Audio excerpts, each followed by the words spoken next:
ઈસુની જય. પિતા અને પુત્ર અને પવિત્ર આત્માને નામે amen. Hallelujah, hallelujah, hallelujah, hallelujah. હાલા હાલા હાલા હારા હારા મહારા રીપાની પેશી ખાલા માકા દીખો તારા લીગરા બાકા લીરા શિકરા મખાની દરા મતિક ચુક શોકલારા વિખલા બખાલી મખશોંદરા મખાની દર દેફલા પકોરે ના. Hallelujah, hallelujah, hallelujah, hallelujah, hallelujah. Thank you, Abba Pita.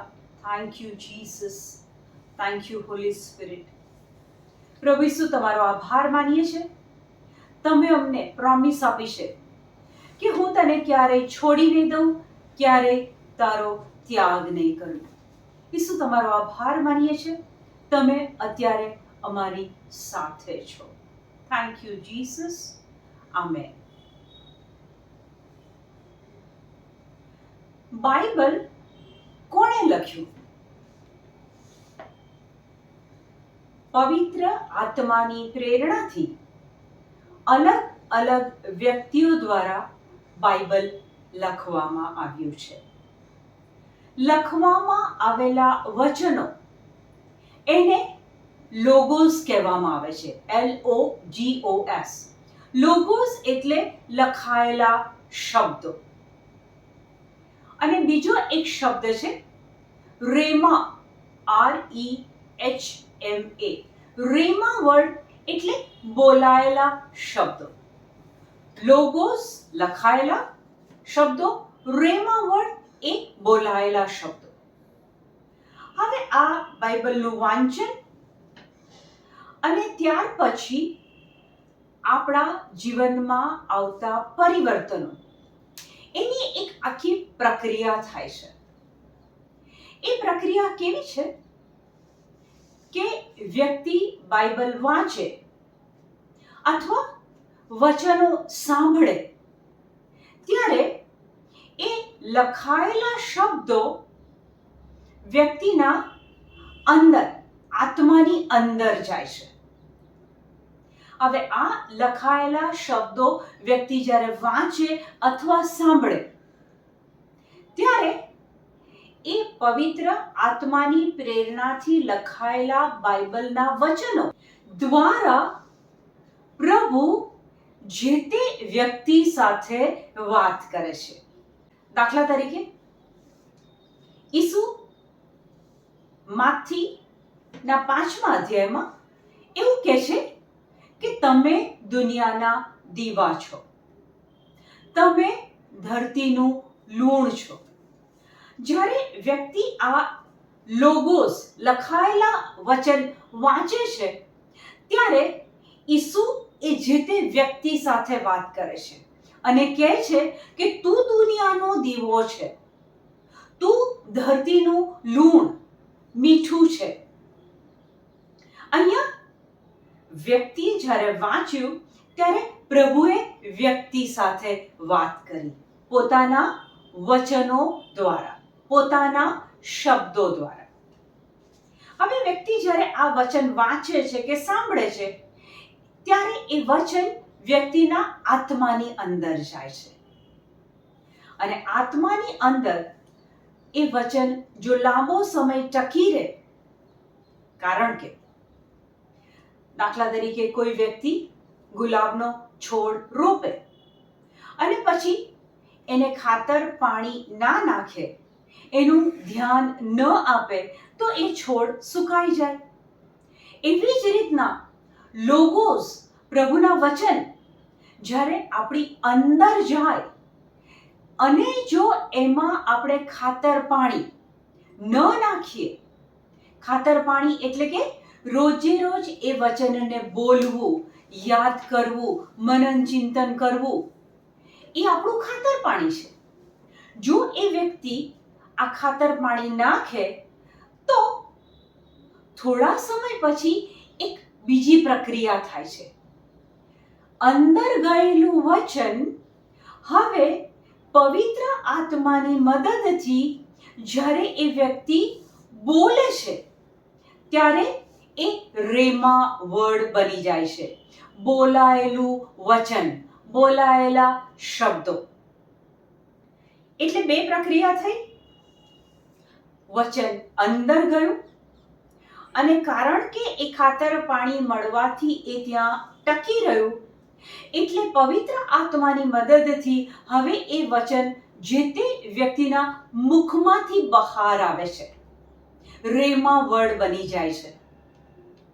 હવે લોગોસમાંથી રેમા વર્ડ, કોઈ વ્યક્તિ બહુ સરસ પ્રીચિંગ કરતું હોય, બહુ સરસ બોધ આપતું હોય, ત્યારે આપણને શું લાગે કે આ વ્યક્તિ પર પ્રભુની વિશિષ્ટ કૃપા છે અને એટલે આ વ્યક્તિ પ્રભુ વચન વિશે બોલી શકે છે. પણ બાઇબલમાં ચોખ્ખું લખ્યું છે કે પ્રભુ પક્ષપાત કરતો નથી. મને અને તમને બધાને સરખી કૃપા મળી છે. એવું નથી કે એકને વધારે કૃપા મળી છે, એકને ઓછી મળી છે. પરંતુ પ્રભુ વચનને કોણ બોલી શકે? દાખલા તરીકે ખેડૂતે જમીનમાં દાણો વાયો હોય તો છોડ ઉગે ને, તો ફણગો ફૂટે ને. એટલે કે ફણગો ફૂટવા માટે દાણો હોવો જરૂરી છે. રેમા વર્ડ બનવા માટે એ લોગોસ, લખાયેલા વચન એ આપણી અંદર હોવા જરૂરી છે. અને આ પ્રક્રિયા રાતોરાત નથી થતી, એને સમય લાગે છે. આપણે પ્રભુ વચન બોલીએ, લખીએ, વાંચીએ, એ આપણા આત્માની અંદર રહે, ત્યાર પછી પવિત્ર આત્માની શક્તિ વડે એ વચન બહાર આવે. અને જ્યારે એ વચન આપણા મુખમાંથી બહાર આવે તો પ્રભુનું વચન એટલે કેવું? પ્રભુનું વચન તો જીવતું ને જાગતું, પરિણામ લાવનાર, સર્જનાત્મક, ચમત્કાર કરનાર. એટલે લોગોસમાંથી રેમા વર્ડ થાય ત્યારે પ્રભુનો મહિમા થાય છે. બાઇબલમાં લખ્યું છે કે તમને કિંમત ચૂકવીને ખરીદવામાં આવ્યા છે, તમારા દેહ દ્વારા પ્રભુને મહિમા આપો. આપણને પ્રભુએ બાઇબલમાં લખાણમાં આપ્યું છે કે તમને જીવન મળ્યું છે. એ જીવન દ્વારા, તમારા શરીરના અંગો દ્વારા તમે પ્રભુનો મહિમા કરો. એક વચન છે માર્ક 16:15. પછી તેમણે તેઓને કહ્યું, ઈસુએ તેઓને કહ્યું, તમે દુનિયામાં બધે જઈને આખી સૃષ્ટિને શુભ સંદેશ સંભળાવો. તમે દુનિયામાં બધે જઈને આખી સૃષ્ટિને શુભ સંદેશ સંભળાવો. ઈસુ શું કહે છે?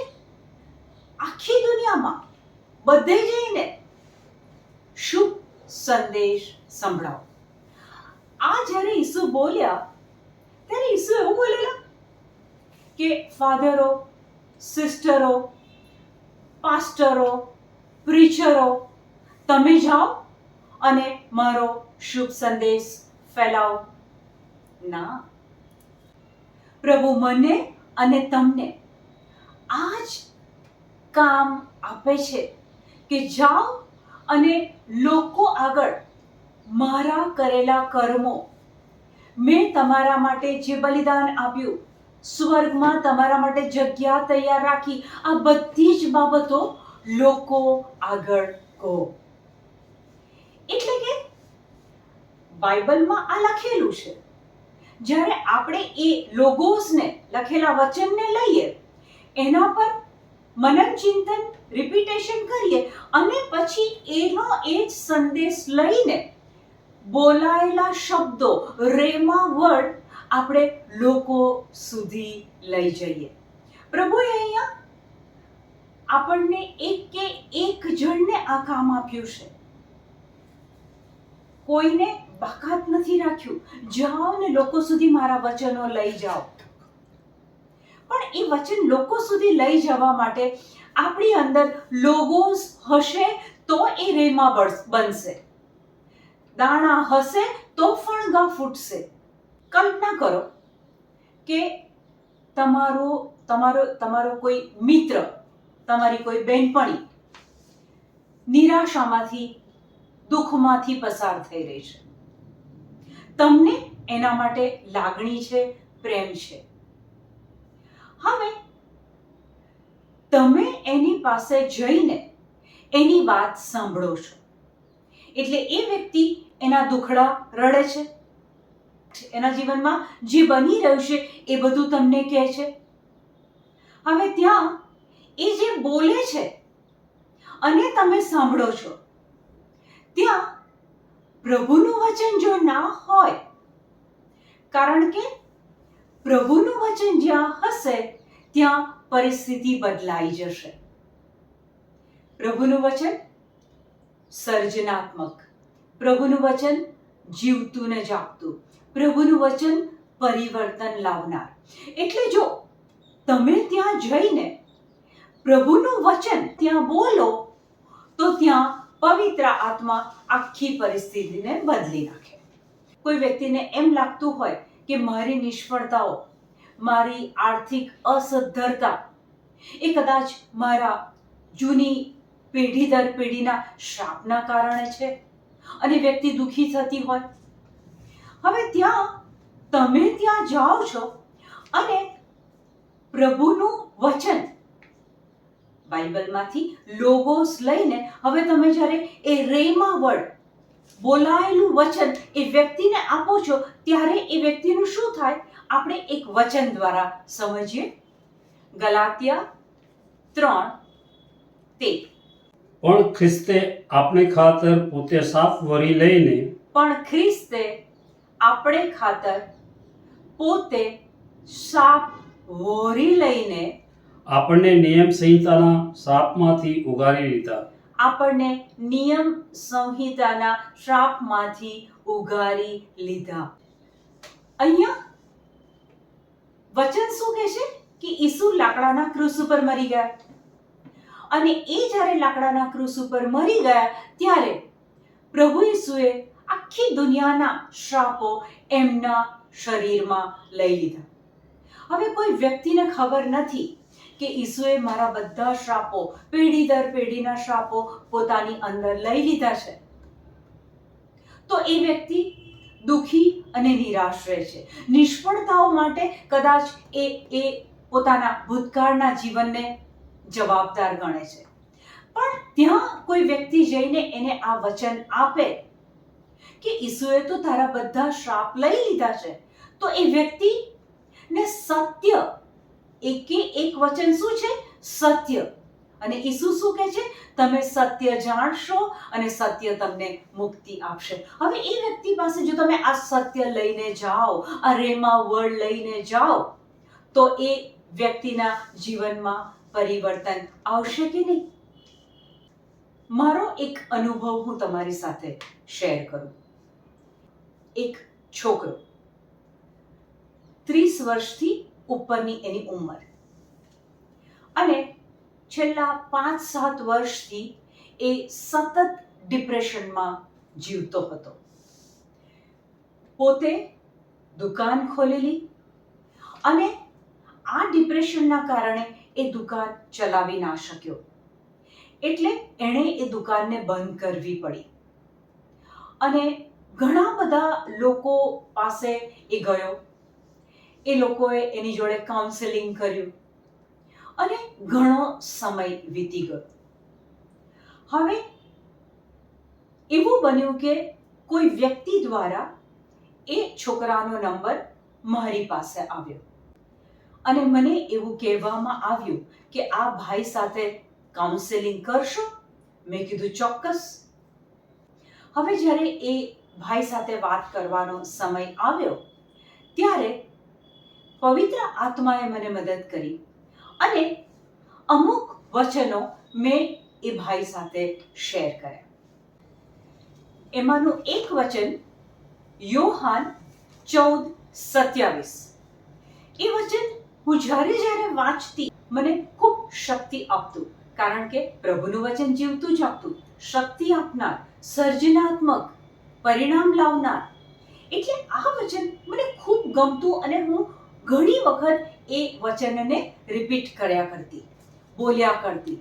અને હવે આ ભાઈ સાથે વાત કરવાની થઈ ત્યારે પવિત્ર આત્માએ મને આ વચન બતાવ્યું.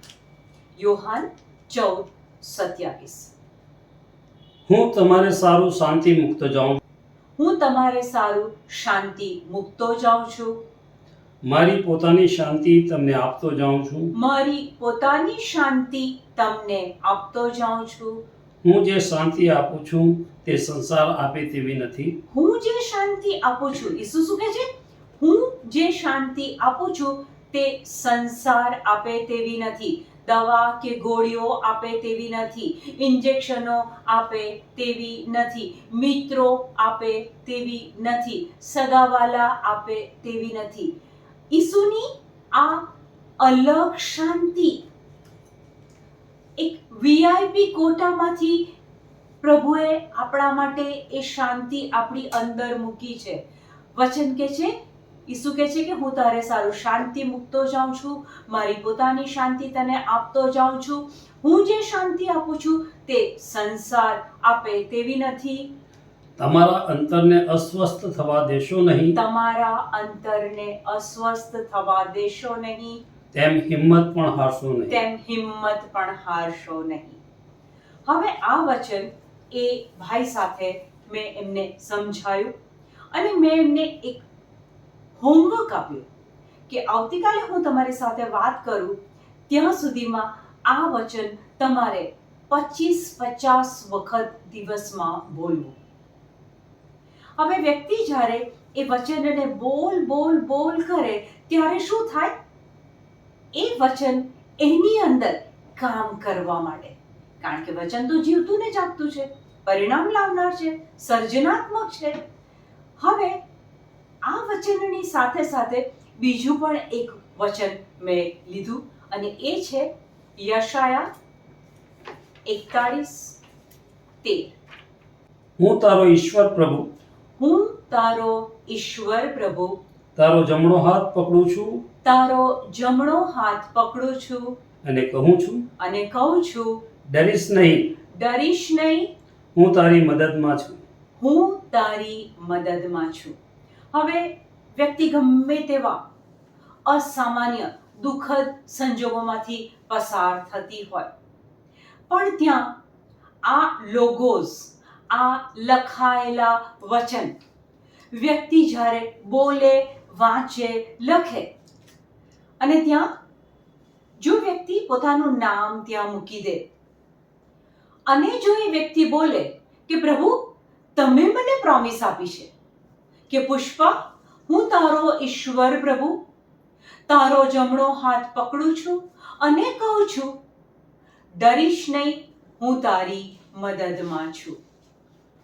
જ્યાં જ્યાં પ્રભુનું વચન બોલાય, પ્રભુનું વચન એટલે કે ઈસુ પોતે.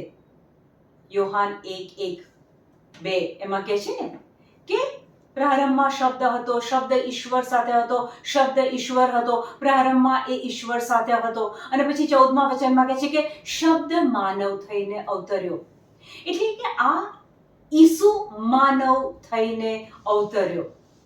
એક એક વચન એ જીવતું જાગતું છે, એ ઈસુ પોતે છે.